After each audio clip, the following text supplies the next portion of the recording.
Meditation for monsters.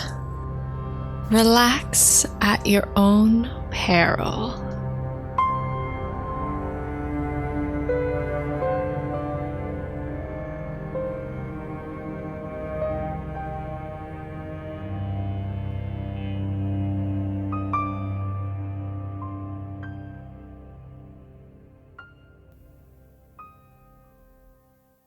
Hey monsters! If you enjoy this podcast, please consider giving the episode a like, share, or review. This is an indie podcast created and produced by me, Faye Tyler. To sink your teeth into even more monstrous content, head over and support the podcast on Patreon. Thanks, and I love you, monsters. Episode 8. Meditation for a Dragon. You once had a friend who told you that when you have a hard time sleeping, to count sheep. You thought that was an excellent idea, and you immediately left your cave and counted as many sheep as you could fit in between your talons. Vigorously, their bleats wailed beneath you. 1 sheep, 2 sheep, 3 sheep, 4 sheep, 4.5 sheep. When you returned to your cave, you began the process of fastidiously cleaning yourself in the cave's entrance, because you never ate indoors. That was messy.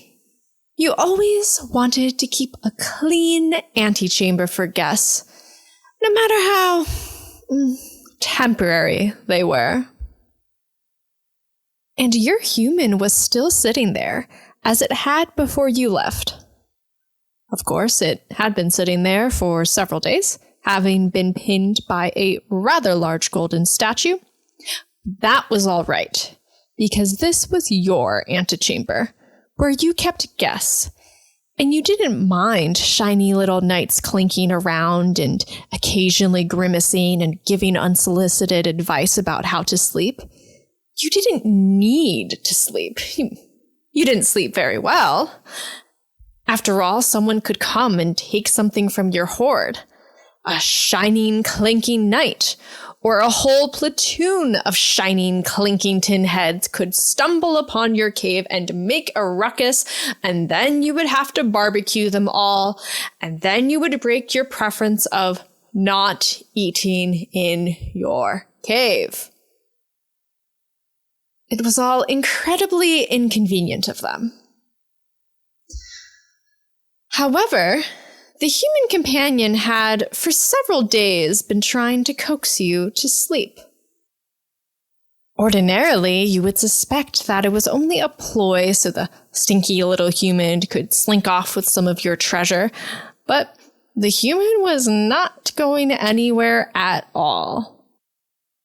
So you found yourself listening to its unsolicited advice, more than perhaps you would have listened to, shall you say, a quicker snack. You're still not really sure why you haven't eaten the human, but it continues sitting there, pinned under a busty statue of a lady dwarf, trying to coax you into sleep. At first, it told you that you must always be so tired of being on your guard. You blew a smoke ring in its direction, and the human coughed into silence. And then the human offered the opinion that it could be you didn't know how to relax if you were always in a state of hypervigilance. This thought did not sit well with you. You could do anything you wanted to, including relax. So with one eye open, one eye closed, you listened to the human describe all these ways of relaxing. It had started with the sheep, but quickly shifted tactics after it saw you picking wool out of your teeth. The human began talking, observing that you had a buildup of tension in between your wings, that you had been carrying them tightly, pinned against your body or overworked in the sky to the point where you didn't know how to relax your wings anymore. You slowly spread out your wings, covering half the antechamber, and lazily fanned yourself. Your wings, strong and sinewy, were your pride, and you would not have anyone tell you that they could be better.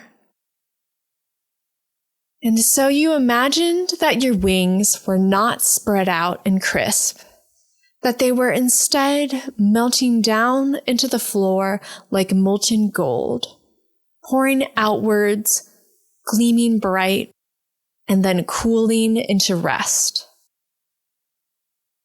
You enjoyed that so much that you began to listen to other words. Things not worth repeating, the human words were inconsequential and clumsy. But you, in your refined draconian mind, could translate them onto a higher plane. You breathed in and out, banking an internal fire within you. One full deep breath in, one full deep breath out. Like stoking the bellows of a flame, you breathed, listening calmly to the human's words. But in the end, what you found most relaxed you was a full belly.